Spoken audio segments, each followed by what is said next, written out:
Welcome to the Who, What, Why podcast. I'm your host, Jeff Schechtman. Artificial intelligence is undeniably one of the most transformative technologies of our time. Its impact is being felt across industries, reshaping how we work, communicate, and even think. While concerns about new technologies are as old as innovation itself, from Plato's objection to the written word, to fears about the automobile's effect on society, to early skepticism about the internet, AI has persisted and continued to evolve at a breathtaking pace. History has shown us time and again that technological progress is a force unto itself. It finds a way to move forward, often despite our best efforts to control or contain it. Attempts to halt or even slow down such progress frequently lead to unintended consequences, not all of them positive. We've seen this pattern repeat with various innovations throughout human history. As with any paradigm-shifting technology, AI has its proponents and its critics. Today we're joined by Dr. James Muldoon, Associate Professor of Management at the University of Essex and co-author of the book Feeding the Machine, a book that takes a critical look at the global impact of AI, particularly focusing on the human cost. While opinions on this topic vary, and many would argue that the benefits of AI far outweigh its drawbacks, it's crucial that we examine all perspectives as we navigate this new technological landscape. Dr. Muldoon's work provides a counterpoint to the often utopian visions of AI's future, reminding us to consider the human elements in this digital revolution. It's worth noting that despite criticism, AI is here to stay. Like the internet before it, AI has become deeply ingrained into our daily lives and global economy. The question isn't whether AI will continue to grow, but how we can shape its growth responsibly, acknowledging that our ability to control its trajectory may be limited. It is my pleasure to welcome Dr. James Muldoon to talk about his new book, Feeding the Machine. James Muldoon, thanks so much for joining us here on the Who, What, Why podcast. Thanks for having me. Well, it is a delight to have you here. It seems that so much of our conversation, particularly this dystopian conversation about AI, sounds familiar, that we have been here before so many times, even going back, as I say in the introduction, to the times of Plato. When new technology comes along, there is always resistance. There is always this drive to find its problems. Yeah, I think that's correct. And really what we wanted to show with this book was that it's not just a kind of question of are you for or against technology? It's about understanding the hidden cost of how this technology is produced. So in our book, Feeding the Machine, we wanted to tell the story of AI from the perspective of the workers who produce it.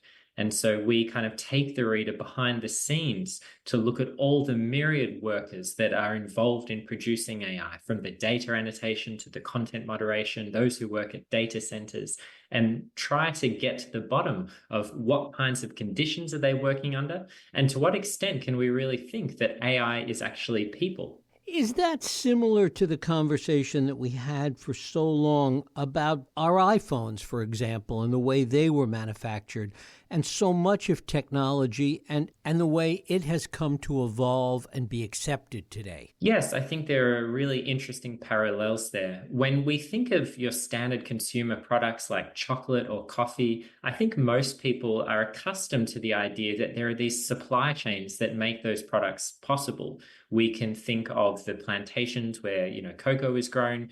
We can think of the people who are kind of working often under pretty miserable conditions to get these products to you. We have a whole industry to think about how you can consume these products in an ethical manner, buying from certain sources, making sure that people have certain conditions.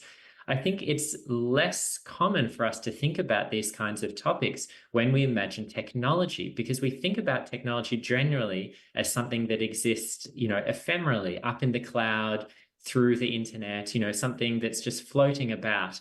And what we want to show in this book is that often, AI and other forms of digital technology relies on this very deep-seated infrastructure that has this human element to it, these human beings who are doing millions of hours of work to make AI possible, often under really appalling conditions that you could relate to kind of digital sweatshops. Is it fair to think of AI and what you refer to as digital sweatshops in the same way that we think about the meatpacking industry or we think about other kinds of labor, life in a steel mill, for example? Is that a fair comparison? Yeah, I think there are similarities and differences with how this type of work takes place. When we visited some of these, so-called digital sweatshops, we went to rural Uganda, kind of northern Uganda, where the Lord's Resistance Army used to be. We went to Nairobi, to some of the slums in that city. And what we saw are these, really large factories with rows and rows of computers, with people who are working 10-hour shifts.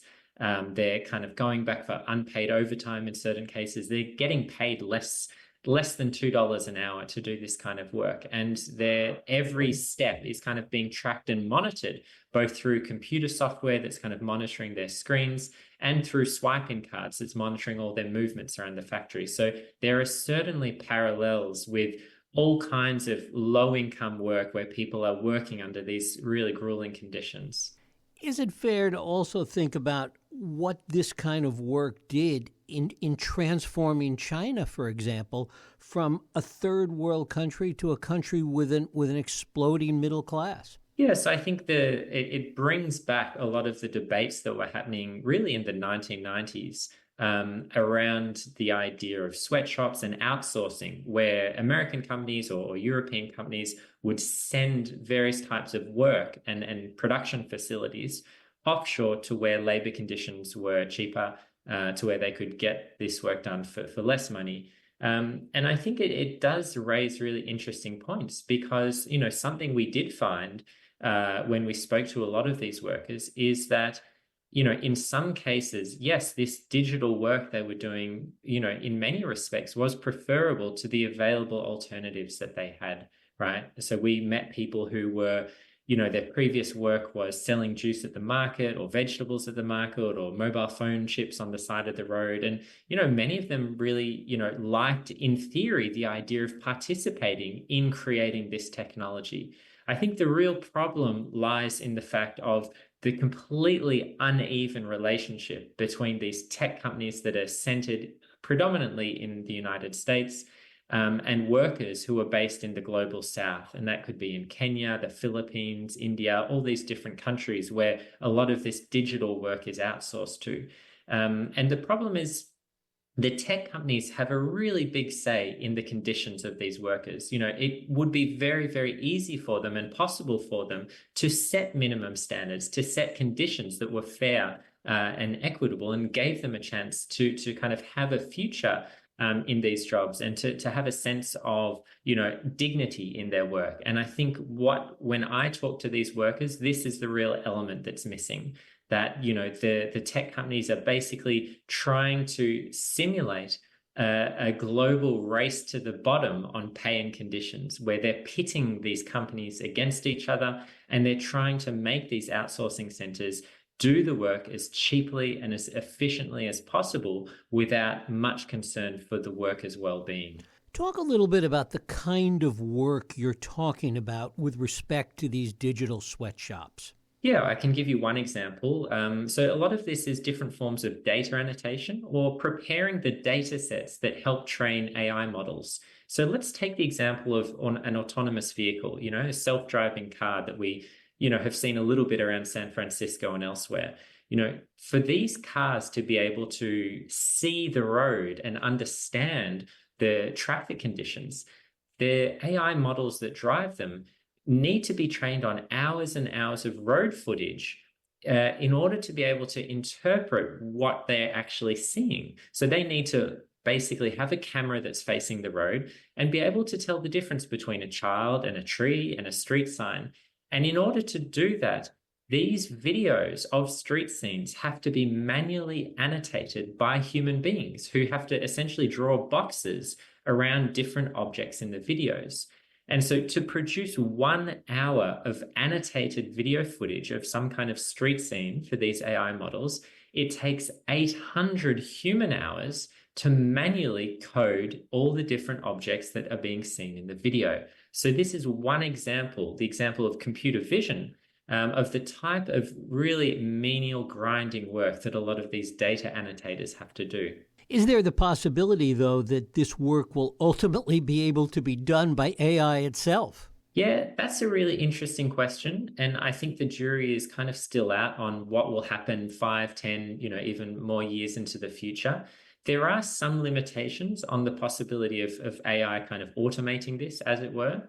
The first is there have been certain studies that have shown that, what's called in the industry synthetic data, which is data that's essentially produced by computers, when it's fed to a language model like ChatGPT, it eventually leads to the model being corrupted and collapsing. So that we might not be in a situation in which AI can start to do all the work. There's certainly the possibility that some of this work can kind of be taken over. But, what we saw on the ground was that it's really tricky to do this kind of stuff, and it's very difficult to automate because a lot of it is very fiddly. It requires a lot of back and forth. It requires a lot of contextual understanding of what is being shown in the data that computers are just not really able to understand and to grasp. And this whole story that we're telling of human beings having to step in and effectively do all these tasks that we probably imagine are done by computers is really showing you that some of the limitations of AI, right? That actually behind the scenes, what we think is automated is so often, just something that's being done by a human worker. We are still at really the earliest stages of AI. I mean, your point being correct in terms of the way some of these LLMs get corrupted over time. We still don't completely understand why that's happening and how to deal with it. And the assumption, I suppose, has to be that eventually we will figure that out. Well, I think that's a pretty strong assumption. I think you're asking the right questions, and I think there's a real point to what you're saying. But I think it's too early to say what exactly will be the future of LLMs. I mean, there are a lot of different possibilities that are open. We might actually just not get that much further with the current generation of LLMs, with the transformer architecture that they have and the kind of technology that's behind them. It might actually require a bit of a step change to think of, a completely different way of understanding and building artificial intelligence in order to get another jump. But it's certainly possible that chatbots and the kind of technology that's being built off the back of LLMs could significantly improve from what we have at the moment. But I don't think there's any, guarantee that it's going to be radically different from what we have today. And I think what we can say is there's no immediate sign that in the next decade, we will no longer need human workers to do this kind of work. So the pressing need for addressing how this AI is being produced and the conditions of workers right across the world that are doing it is still a really important one. To what extent should we be looking at the competition for these workers, the increasing need for these workers, as a way that rising tide of need lifts up wages and conditions? Well, I think what we actually saw in our field work was the exact opposite, that actually what we see is that the more people get involved in this, the more conditions are actually reduced across the globe. And I'll give you an example of this. A large tech company, let's say Meta or Tesla or one of these kind of American companies, will give out this work to, let's say, 8 or 10 different suppliers across the globe. And one example that we witnessed was Meta outsourcing its content moderation. And the outsourcing center and the managers that we spoke to said that they were in direct competition with 7 other suppliers, and every month they would get ranked. The top firm would receive a slight bonus and a slightly better condition in their contract, but it required them to constantly be monitoring their workers, to be trying to cut costs where they could, to make things more efficient. And it led to what we saw as a global race to the bottom in terms of pay and conditions. Again, coming back to what we said at the outset, we saw this with the manufacturing of so much other electronic technology, and eventually those wages and conditions did improve, were forced to improve. Well, that certainly hasn't been the case with what we've seen here. I think that the story of, kind of China's rise out of poverty and the kind of import substitution method that a lot of the Southeast Asian countries adopted, raises really complicated questions about, global economics and how trade works and things like that. But I think with the story of the hidden human cost of AI, the question is more of a simple one. We have these very poor working conditions that are part of supply chains that are being led by these tech companies, and they have all the power in the world to have a say in how those are organized. They exercise so much power in these global networks that both the companies themselves and the governments that kind of behind the scenes both have the possibility of setting these minimum standards for workers. What kinds of working conditions do we want to see here? And the reason they do this and the reason they get away with it is because they think that, out of sight, out of mind, that the majority of their consumers or the majority of the wealth and the value of their consumers in the kind of North American and European markets, are not going to care very much about how some workers are treated in, Kenya, in Nairobi. And so the question is really, what can we do to incentivize these companies to make the conditions better, to encourage governments to create regulations to improve these conditions, and to, support these workers in their own struggle for more dignity in their work and for better conditions in how their work is organized. When you talk to these large tech companies that are at the core of this, is there any kind of response to this issue? Well, companies don't really want to go on the record about this, right? Because they want this to be out of the media, right? When the big story broke by Time Magazine about these, Meta moderators in Kenya, it was a big embarrassment for the company, and so most people will not go on the record about this. They don't want to talk about it. Sometimes you'll hear people like Sam Altman, CEO of OpenAI, talk about how in 5 or 10 years time we won't need any of these people, everything will be automated.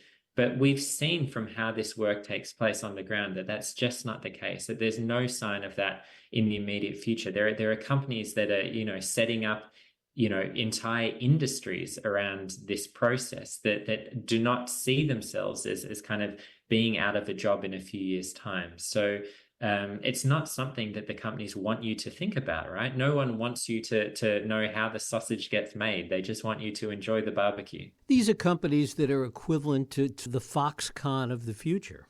Yeah, and we already kind of touched upon how there are similarities in the kind of working conditions of the digital workers, people who, a decade ago would have been making iPhones in the kind of special economic zones in China. And, we see great similarities in how that work is organized, and these kinds of digital sweatshops or outsourcing centers that are now kind of all over the world. One of the other things that you talk about in the book is the environmental impact of AI. Yeah, so it's also something that isn't really at the forefront of the debate about AI, but what is really coming into view at the moment is just how much of an impact a lot of this AI has on the environment. And when, one example is when we do a search on ChatGPT, it uses 10 times as much electricity as a Google search. And so we already know that the internet and data centers require incredible amounts of energy, and in particular electricity. But this is only going to increase with the kind of increasing adoption of AI right across the world. So we know, for example, global data center electricity demand is set to double by 2026. So it's entire whole nother level. And that the world will need 10 to 20 times more data centers by 2035. So when you think about just the crazy demand that this is going to place on the environment, you can see that it's already starting to have, enormous political implications for countries right across the world. We did some field work in Iceland. And in that country, the country's data centers actually consume more electricity than the entire households combined. Ireland, which is a country that is home to an enormous amount of big tech companies, and it's a huge center for data centers, is already trying to place a moratorium on the building of new data centers because they just don't think that the electricity grid will be able to handle it, right? And when you hear some of these tech people and executives talking about, the energy demands of these AI data centers, their plans are kind of through the roof. Like they know exactly what it's going to take. Sam Altman was talking about a very audacious plan to spend, up to $7 trillion to produce energy from nuclear fusion. Right. So these things have an enormous carbon footprint that everyone is very well aware of. And then the question is the degree to which alternative energy sources will become more available for these data centers.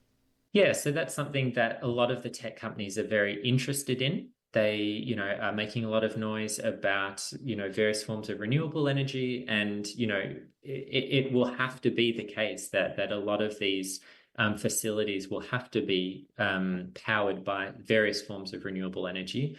One of the issues is, the kind of discrepancy between the press releases of these tech companies and what actually happens in practice, because it was in 2018 and 2019 that all of the big tech companies were making a lot of noise about their desires and their promise to go carbon neutral or carbon negative. I think 4 or 5 of the biggest companies all signed pledges that by 2030, they would have reduced their emissions to almost zero, that they'd all be operating on renewable energy. And I think Microsoft perhaps, pledged that it would even, deal with emissions that had been emitted since the historical origins of the company itself, right? So that all emissions throughout Microsoft's lifetime would be kind of counted. But, the reality is, and what we've seen is that, their emissions have gone up radically, that Microsoft, their emissions have increased by 30% over the past 3 years, that Google recently reported an increase of 50%, I believe. And so, the AI is, despite what they're saying, it's radically increasing emissions and to a very large extent. So it's, we can talk a lot about renewable energy and the possibility of this, helping to counter some of the increase in carbon. But, the reality is that it's just not enough, and that this is still leading to huge increases in the carbon emissions of these leading tech companies. Do we need to look at this in a larger frame? Do we need to also look at it, not to take anything away from these problems, but look at it in the mix of the way AI is potentially valuable in solving environmental problems, in more efficient resource allocation and climate modeling, and even the optimization of energy use? Yeah, and this is often the terms of the debate. And I do think there is a role for AI in essentially optimizing energy use. It has been found to be incredibly useful in internal company operations, in kind of finding out more efficient ways of using energy and using systems. That will certainly be, a slight offset in this. But, there are limits to what can be saved through those kinds of optimization processes. I think it's an important part of the debate, but the really what we're seeing on the ground is that AI is actually leading to, a much larger number of emissions and greater amounts of emissions due to just how energy intensive using the technology is. The other side of some of these broader arguments is the way in which AI is potentially leading to a boost in global GDP and its value in healthcare and scientific research and education and a number of other areas. I mean, we have to balance all of this together? Well, yeah, I think that it remains to be seen precisely what impact AI will have on global GDP. Let's see, basically. I mean, I would like to be optimistic and say that, they'll lead to these huge efficiency boosts for companies and a huge increase. But, I mean, the creators of AI would like us to believe that's the case. But, we haven't seen that in the economy just yet. And I think that there is a debate to be had on precisely how useful a lot of these products will be, because there is a lot of promises. And I've experienced the kind of utility of chatbots like ChatGPT, but there are also quite hard limits on precisely what roles can be delegated to chatbots. There are huge issues with trust, with hallucinations, with accuracy. There's, so let's basically see what the benefits will be, but the costs are much more quantifiable at the moment, because we know very well how much energy is being used. We know the human costs that we see on those producing it, the greater carbon footprint, the impact on workers, the impact on artists and creatives and writers who are all having their creative products, used in ChatGPT and other software's training products.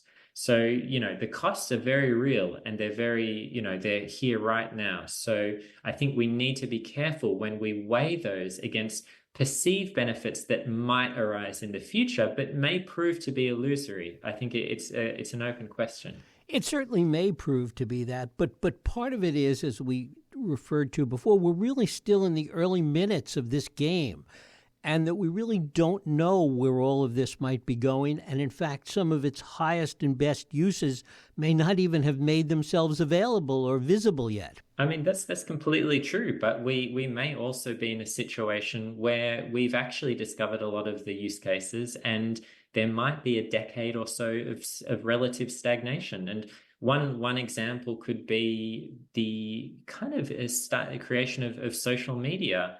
When it first kind of came onto the scene in the 2000s, people were talking about all these fantastic use cases for social media and how it was just the beginning and it was going to be this revolutionary new technology. And, when it came to things like, well, Google's search engine, Facebook's social network, all of that foundational technology that emerged in the 2000s, we didn't really see that much innovation over the next 2 decades. It wasn't really until AI and large language models that we had a kind of next big thing for Silicon Valley. So, we can be optimistic, but I think we need to be realistic about the possibility that not all technology keeps exponentially improving. Not all technology is taken up and used in the ways that its founders would like it to be. And that the future does remain open to a range of different possibilities. And so I think it's important to kind of focus on what's happening right now, what evidence we have before ourselves, and really base our analysis on that. Only to the extent that that doesn't stand in the way of continued development to find what these opportunities might be, that the techno-optimism really does have a place in this. Well, I think, yeah, we need a degree of curiosity and willingness to explore the potential use cases. But I think we need to be, hard-headed and realistic about the, negative consequences and the side effects of this technology.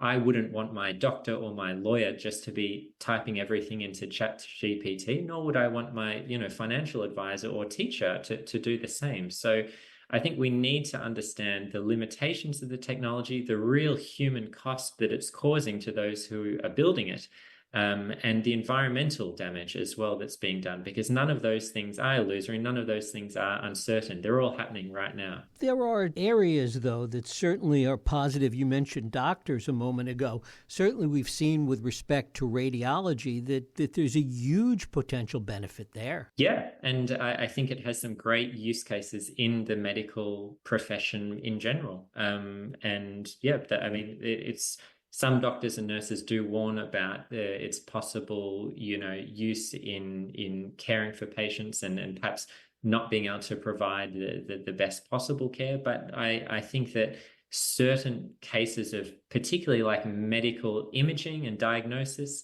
tests have shown that it performs better than a human doctor. And of course, we would want to use and develop that technology in those use cases where it's proved really beneficial for us. And finally, is there concern, or do you have any concern, that overregulation can prevent the evolution of this in ways that make the current problems and the current sacrifices ultimately pay off?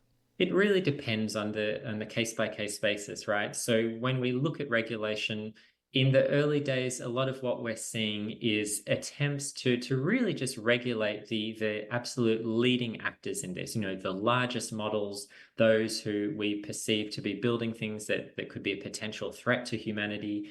So it's really only touching a few of the largest companies when we think about what's happening, at least in the US.